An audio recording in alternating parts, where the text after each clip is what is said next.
bad guys are at it again in The Bad Guys 2, one of few new summer movies I'll be reviewing this week on CJ at the Movies, along with other sequels to Happy Gilmore and The Naked Gun. I'm Christopher Zweig. Let's take a look.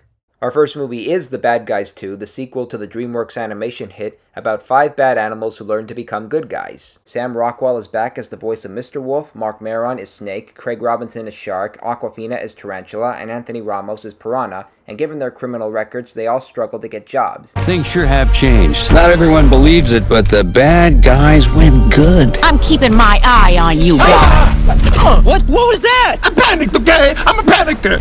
It hasn't been easy with a reputation like ours. Now you want to work at a bank. Why not? Some of my best memories are at banks. You robbed us 3 times.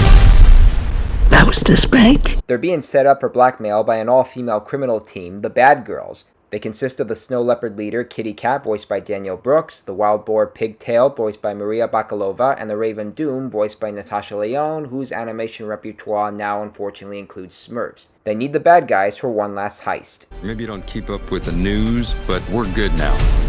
I'm not exactly asking.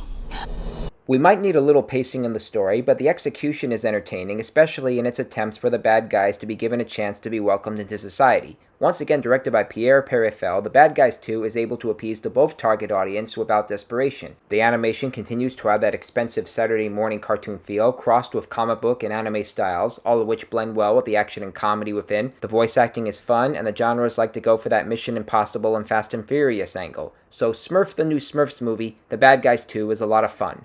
Our next movie is The Naked Gun, the spiritual sequel to the Leslie Nielsen comedy series, which was made by Zucker, Abrahams & Zucker, and based on the TV show Police Squad. This one now stars Liam Neeson as Lieutenant Frank Drebin Jr., the son of the Nielsen character. So you think this spoof would disrespect the classics?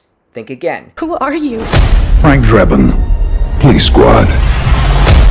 The new version.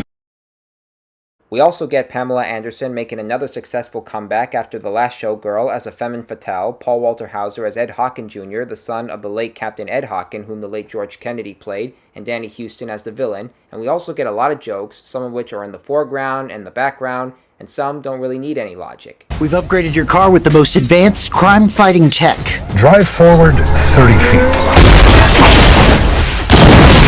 Pretty smooth. Oh!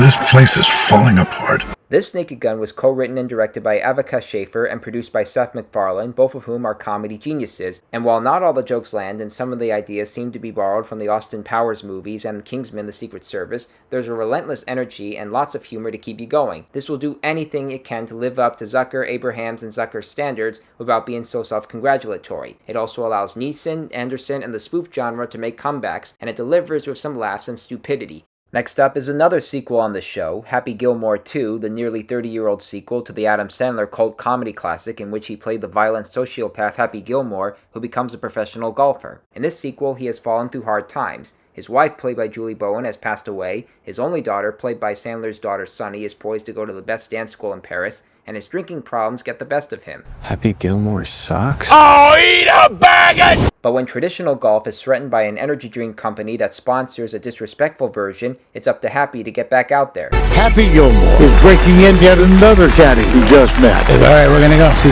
well, you bring those. Those always come.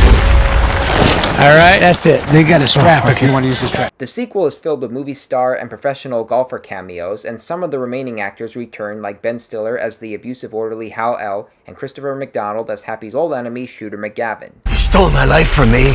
Why would I want to steal the life of somebody who eats pieces of shit for breakfast? Happy Gilmore 2, which is now streaming on Netflix, can go all juvenile to try to live up to the original's expectations, and while I admit they can be too cliché, I still say they're much more appealing than what was presented in Dumb and Dumber 2 a generation ago. It's better than that sequel because it understands the appeal of the fans of the 90s comedy hit and wants to try to have the iconic character grow and develop while keeping his spirits alive. I think that's what Beavis and Butthead have been trying to do lately. I doubt Roger Ebert would have wanted to see this sequel, but my name is Christopher Zweig, and I think Sandler still delivers the golf balls and goofballs. And our last movie is an early review of Sketch, which opens next week and stars Tony Hale as a widow and father of 2 who are struggling to get over the death of their mother. The one daughter, Amber, played by Bianca Bell, draws some bizarre doodles that are meant to hurt a class bully, but her brother Jack, played by Q Lawrence, comes across some magic water that doesn't connect him or his sister like Dave Franco or Allison Brian together. Instead, it heals his injuries, and when his sister's drawings are accidentally dropped in the water, the sketches come to life. What in the... Among the drawings, there are eiders, which are red eyeballs with 5 legs, almost like spiders. There are also butterflies made by sticky notes, and there's a giant blue biped monster that vomits out glitter, and they're all made with crayons and chalk, so they're easy to kill. You guys ready?